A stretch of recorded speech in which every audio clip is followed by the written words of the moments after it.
Friends, welcome back. मैं गरिमा शर्मा स्वागत करती हूँ आप सभी का हमारे YouTube channel Arihant publication India limited में। फ्रेंड्स, आज के इस वीडियो में हम डिस्कस करेंगे राजस्थान हाई कोर्ट द्वारा निकाली गई 1760 वैकेंसीज के बारे में, जो कि junior judicial assistant, junior assistant और क्लर्क के लिए निकाली गई हैं। तो आज के इस वीडियो में हम इसका पूरा क्या प्रोसेस है इस वैकेंसी का, क्या एलिजिबिलिटी क्राइटेरिया है, क्या सिलेक्शन प्रोसेस है, एग्ज़ाम किस तरीके से कंडक्ट होगा, क्या क्या सब्जेक्ट कंसिडर किए जाएंगे और सिलेक्शन प्रोसेस क्या है, यही सब हम डिस्कस करेंगे। तो जितने भी इंटरेस्टेड कैंडिडेट्स हैं और वेट कर रहे थे काफ़ी समय से इस टाइप की वैकेंसी का, तो उनके लिए बहुत ही इंपॉर्टेंट वीडियो है। सो वीडियो को एंड तक ज़रूर देखिएगा। फ्रेंड्स, अगर बात करें राजस्थान उच्च न्यायालय जोधपुर की, तो इन्होंने जो वैकेंसी निकाली है, राजस्थान उच्च न्यायालय के द्वारा जो वैकेंसीज निकाली गई हैं उसमें किस किस पोस्ट के लिए वैकेंसी निकली है, सबसे पहले वो देख लेते हैं। सबसे पहली जो पोस्ट है वो है कनिष्ठ न्यायिक सहायक की, यानी कि जूनियर जुडिशियल असिस्टेंट की। दूसरी है राजस्थान राज्य विधिक सेवा प्राधिकरण व जिला विधिक सेवा प्राधिकरणों में कनिष्ठ सहायक की, यानी कि जूनियर असिस्टेंट की। तथा राजस्थान राज्य न्यायिक अकेडमी व राजस्थान के जिला न्यायालयों में लिपिक ग्रेड द्वितीय के रिक्त पदों की। तो ये 3 पोस्ट यहाँ पे इन्होंने मेंशन की हैं जिनके लिए वैकेंसी निकाली गई है और टोटल नंबर ऑफ सीट्स दी गई हैं यहाँ पे 1760, यानी कि 1760। तो इनके लिए फ्रेंड्स देखिए, ऑनलाइन आप अप्लाई कर सकते हैं, लेकिन क्या प्रोसीजर होगा वो हम आगे डिस्कस करेंगे। सो स्टार्ट करते हैं। देखिए, सबसे पहले अगर बात की जाए ऑनलाइन आवेदन करने की, तो ऑनलाइन एप्लीकेशन जो आपके स्टार्ट होंगे वो स्टार्ट होंगे 1 अक्टूबर 2020 से, और जो लास्ट डेट होगी ऑनलाइन रजिस्ट्रेशन की वो होगी 1 नवंबर 2020। फी सबमिशन जो है ऑनलाइन वो आप कर सकते हैं 2 नवंबर 2020 तक। तो जब आपका सिलेक्शन हो जाएगा, इसमें एक कंडीशन और दी गई है कि जब आपका सिलेक्शन हो जाएगा तो उसके बाद 2 वर्ष की अवधि तक आपको 14,600 रुपये पर मंथ परिश्रमिक पर परिवीक्षाधीन प्रशिक्षणार्थी प्रोबेशनर ट्रेनिंग के रूप में दिए जाएंगे, ठीक है। और उसके बाद उन्हें नियमानुसार आपका जो पे मैट्रिक्स लेवल होगा L5, उसके अनुसार उसके बाद कितने आपका पे स्केल कितना रहेगा, 20,800 से लेके 65,900 तक का पे स्केल रहेगा L5 के अकॉर्डिंग। तो ये कंडीशन इन्होंने यहाँ पे बताई है कि आपकी ज्वाइनिंग के बाद क्या होगा। यहाँ पे सबसे पहले 2 वर्ष की अवधि तक आपको प्रोबेशनर ट्रेनी की रूप में वहाँ पे वर्क करना होगा, जिसमें आपको 14,600 रुपये फिक्स पर मंथ दिया जाएगा। और उसके बाद आपको जो आपका पे लेवल होगा वो L5 के अकॉर्डिंग 20,800 रुपीज़ से लेके 65,900 रुपीज़ तक रहेगा। तो ये कंडीशन थी। इसी के साथ फ्रेंड्स आगे मूव करते हैं। देखिए, अब हम बात करते हैं category wise number of seats को किस तरीके से डिवाइड किया गया है। तो सबसे पहले जो कनिष्ठ न्यायिक सहायक की वैकेंसी निकली है, यानी कि जूनियर जुडिशियल असिस्टेंट की, तो उसके लिए टोटल नंबर ऑफ सीट्स यहाँ पे दी गई हैं 268। देखिए, सामने स्क्रीन पे आप देख सकते हैं किस तरीके से अलग अलग कैटेगरी के लिए कैटेगराइज किया गया है। अगर बात की जाए जनरल और अनरिजर्व कैटेगरी की, टोटल 99 सीट्स है। इकोनॉमिकली वीकर सेक्शन के लिए 26 हैं, शेड्यूल कास्ट के लिए 42 हैं, शेड्यूल ट्राइब के लिए 32 हैं, ओबीसी के लिए 56 हैं, एमबीसी के लिए 13 हैं और हॉरिजॉन्टल रिजर्वेशन के लिए 48 सीट्स है। तो टोटल सीट है यहाँ पे 268, और ये किसके लिए है, जूनियर जुडिशियल असिस्टेंट के लिए। आगे मूव करते हैं। अब बात करते हैं क्लर्क ग्रेड 2 की। तो क्लर्क ग्रेड 2 के लिए जो टोटल नंबर ऑफ सीट्स दी गई हैं वो दी गई हैं 8, जिसमें से जनरल कैटेगरी के लिए 6 है, एससी के लिए 1 है और ओबीसी के लिए भी 1 सीट रखी गई है, और हॉरिजॉन्टल रिजर्वेशन दिया गया है यहाँ पे 1 सीट का।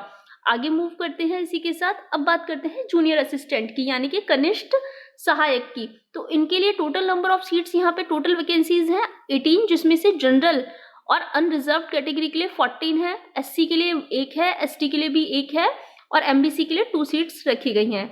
आगे मूव करते हैं। अब बात करते हैं नॉन टीएसपी एरिया की क्लर्क ग्रेड 2 की। तो अगर बात करें नॉन टीएसपी एरिया के लिए, तो टोटल नंबर ऑफ सीट्स जो यहाँ पे रखी गई हैं वो है 1056 सीट्स हैं, जिसमें से कि जनरल कैटेगरी के लिए और अनरिजर्व कैटेगरी के लिए जो टोटल सीट दी गई है 391 है।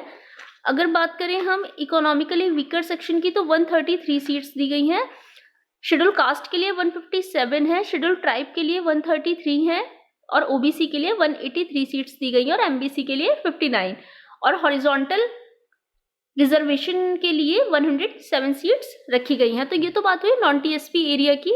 अब टीएसपी एरिया की अगर बात करें तो टोटल जो वैकेंसी है यहाँ पे देखिए अलग अलग जजशिप के लिए दी गई हैं, यहाँ पे अलग अलग वैकेंसीज।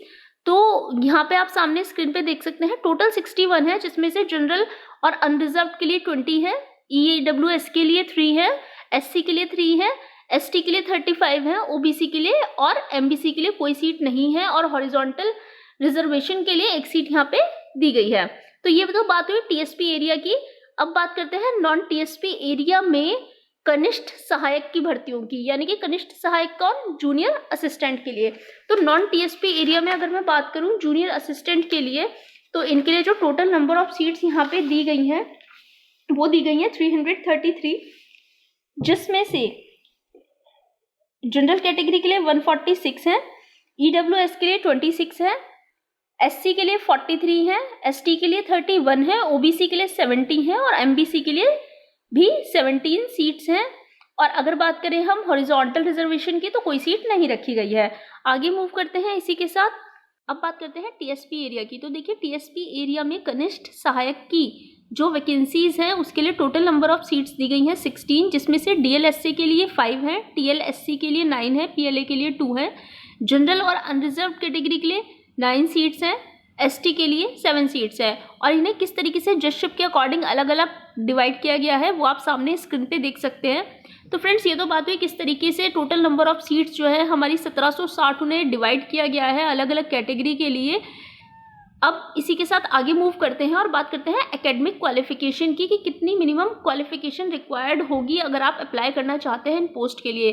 तो देखिए डायरेक्ट रिक्रूटमेंट के लिए must be a graduate of any university established by law in India और equivalent examination from any university recognised by the government for the purpose and और must have basic knowledge of computer. मतलब graduate होना ज़रूरी है और इसी के साथ कंप्यूटर की बेसिक नॉलेज भी ज़रूरी है।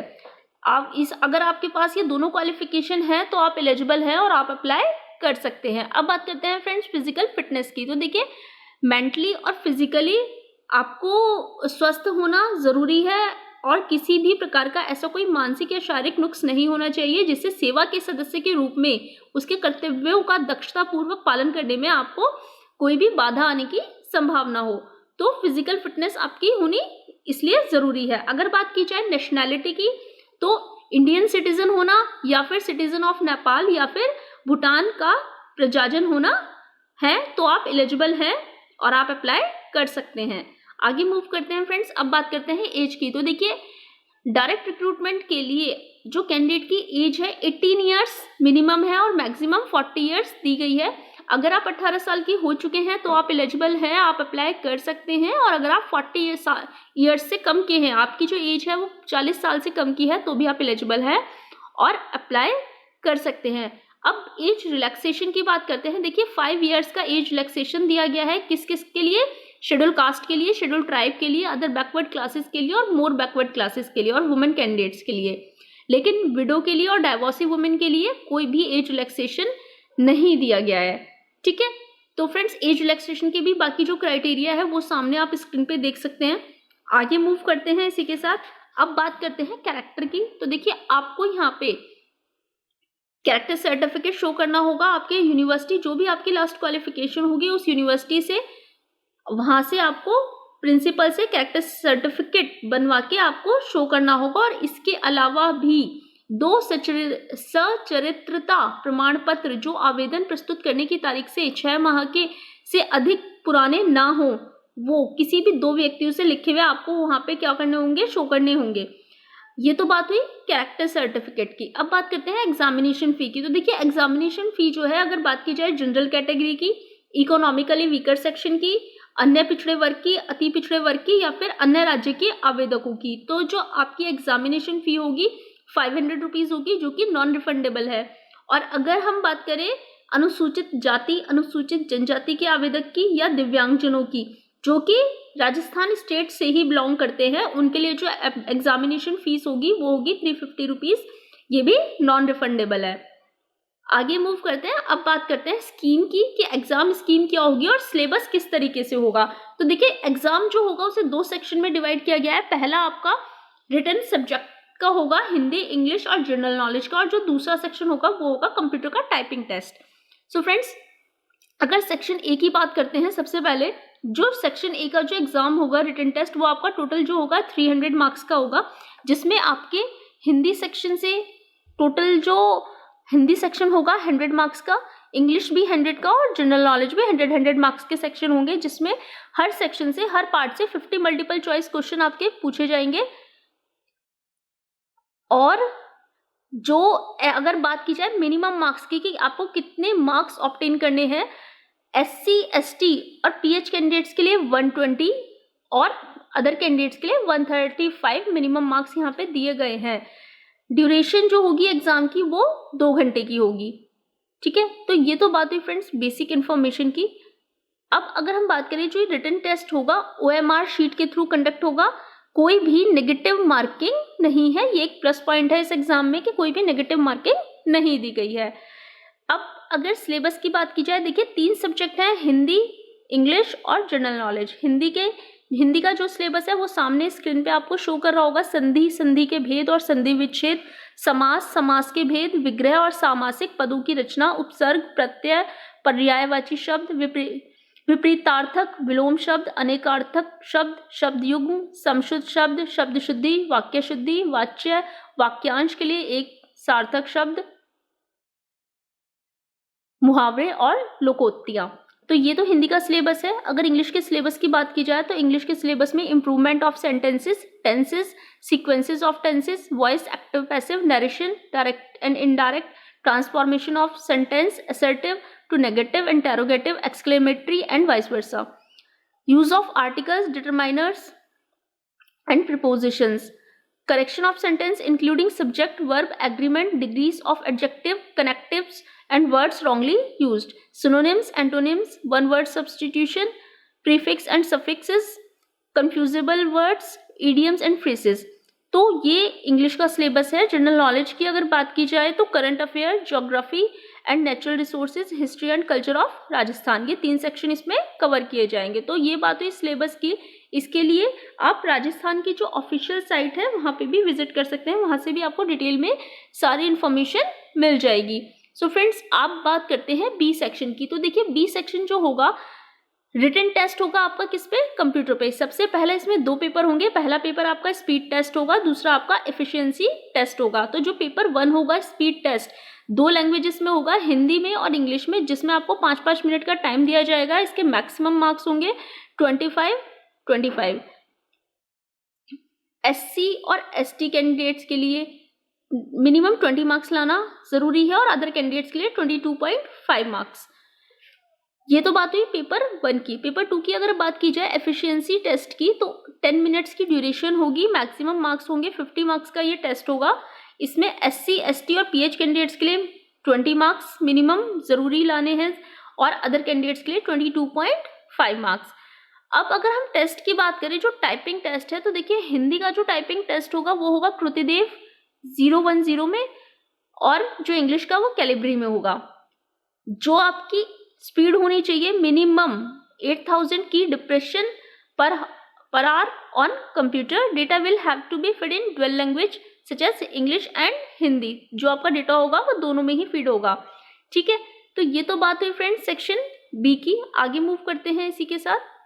अब इसके बाद जो दोनों आपके सेक्शन होंगे, सेक्शन ए और सेक्शन बी, इनके जो भी आपके टोटल मार्क्स होंगे उनकी मेरिट के बेस पे सिलेक्शन होगा और उनकी बेस पे, उनके मार्क्स के बेस पे मेरिट तैयार की जाएगी और उसके अकॉर्डिंग सिलेक्शन होगा कैंडिडेट्स का। सो फ्रेंड्स, ये तो बात हुई आपकी सिलेक्शन के प्रोसेस की। देखिए अगर इसके अलावा भी आपकी कोई भी क्वेरी है तो आप हेल्पलाइन नंबर है, नोट कर लीजिए, 0291288100 और 288101 आप कॉल कर सकते हैं। और इसी के साथ जो ऑफिशियल वेबसाइट है www.scraj.nic.in, हाईकोर्ट राजस्थान की ऑफिशियल वेबसाइट पे भी आप जाकर पूरी विजिट करके जितनी भी डिटेल है, जो पूरा नोटिफिकेशन है, डाउनलोड कर सकते हैं, चेक कर सकते हैं। अभी रजिस्ट्रेशन स्टार्ट होने में तो टाइम है, तब तक के लिए आप प्रिपरेशन कर सकते हैं अपनी, और आप ये भी देख सकते हैं कि क्या आप एलिजिबल हैं या नहीं है इस पोस्ट के लिए। सो फ्रेंड्स, आज के लिए बस यहीं तक था। नेक्स्ट वीडियो में फिर मिलूंगी आपसे एक नई वैकेंसी के साथ, एक नए जॉब रिक्रूटमेंट एग्जाम के साथ। तब तक के लिए थैंक यू, गुड बाय।